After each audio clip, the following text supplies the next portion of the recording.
नमस्कार. आकाशवाणी औरंगाबाद केंद्राच्या सायंकालीन बातमीपत्रात मी वैभवी जोशी आपलं स्वागत करते. मुंबईच्या भाभा अणु संशोधन केंद्राच्या शास्त्रज्ञांनी रामपत्री या वनस्पतीपासून कॅन्सरसाठी औषध तयार केलं आहे. या औषधामुळे ट्यूमर नष्ट होतो आणि पेशी पुनरुज्जीवित होण्यास मदत होते. या वनस्पती देशाच्या पश्चिम सागरी किनारपट्टीच्या प्रदेशात आढळतात. या शास्त्रज्ञांनी केलेल्या संशोधनात हे औषध कॅन्सर कमी करण्यासाठी उपयुक्त असल्याचं निष्पन्न झालं आहे.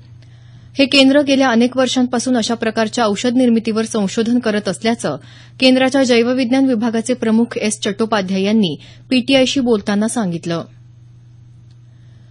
जम्मू काश्मीरच्या राजौरी जिल्ह्यात पाकिस्ताननं आज पुन्हा एकदा शस्त्रसंधीचं उल्लंघन करत भारतीय चौक्यांवर गोळीबार केला. राजौरीच्या भीमभेर गाली सेक्टरमध्ये पाकिस्तानी सैन्यानं गोळीबार केला. भारतीय जवानांनी या गोळीबाराला चोख प्रत्युत्तर दिलं. राजौरी पूंछ जिल्ह्यात 24 तासात पाकिस्ताननं तिसऱ्यांदा शस्त्रसंधीचं उल्लंघन केलं आहे. देशात 2016-17 दरम्यान प्रत्यक्ष आणि अप्रत्यक्ष कर वसुली 18% वाढली आहे. अर्थ मंत्रालयाकडून मिळालेल्या माहितीनुसार या वर्षात कराच्या रूपात 17,10,000 कोटी रुपये प्राप्त झाले आहेत. अंमलबजावणी संचालनालयानं देशातल्या खोट्या कंपन्यांच्या शोधासाठी 16 राज्यात 100 ठिकाणी छापे घातले. गेल्या शनिवारी ही कारवाई करण्यात आली. आतापर्यंत 2,000पेक्षा अधिक खोट्या कंपन्यांचा तपास लागला आहे.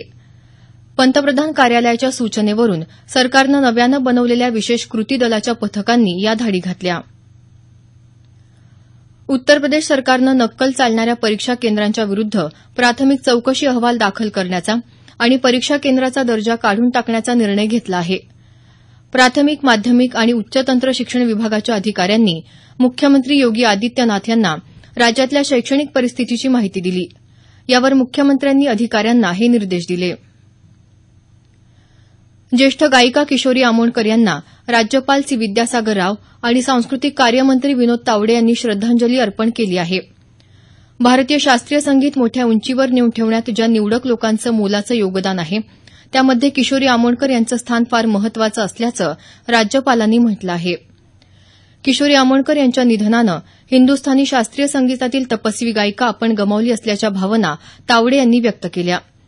किशोरी आमोणकर यांचं काल मुंबई इथं निधन झालं. राज्यात आज सर्वात जास्त 42.5 अंश सेल्सिअस तापमान वर्धा इथं नोंदवलं गेलं.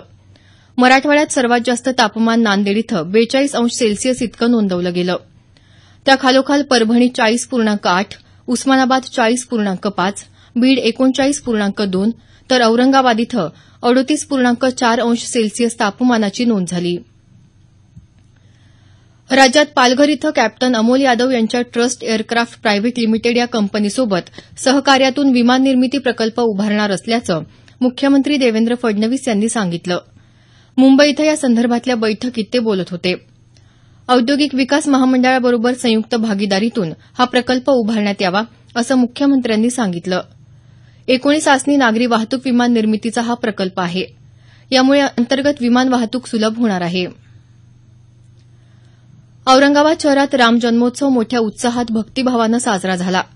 शहरात कुंभारवाडा, समर्थनगर, अयोध्यानगरी तसंच जसवंतपुरा भागातल्या राम मंदिरात दुपारी 12 वाजता रामजन्माचा सोहळा पार पडला. राम, लक्ष्मण, सीता तसंच हनुमंताच्या दर्शनासाठी भाविकांनी यावेळी मोठी गर्दी केली होती. या निमित्तानं रामकथा वाचनासह विविध धार्मिक कार्यक्रम तसंच रक्तदान शिबिरासह विविध सामाजिक उपक्रमांचं आयोजन करण्यात आलं होतं. जसवंतपुरा भागातल्या राम मंदिरातून सायंकाळी रथयात्रा काढण्यात येणार असल्याचं मंदिर व्यवस्थापनाकडून सांगण्यात आलं.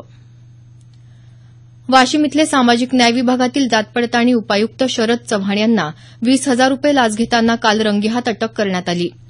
संगणक परिचालक पदाची नोकरी लावून देण्याच्या आमिषानं त्यांनी लाच मागितली होती. चव्हाण याचा सहकारी कंत्राटी संगणक चालक वैभव राठोड यालाही लाचलुचपत प्रतिबंधक विभागाच्या पथकानं अटक केली. याबरोबरच हे बातमीपत्र संपलं. आमचं यानंतरचं बातमीपत्र उद्या सकाळी 6:50 मिनिटांनी.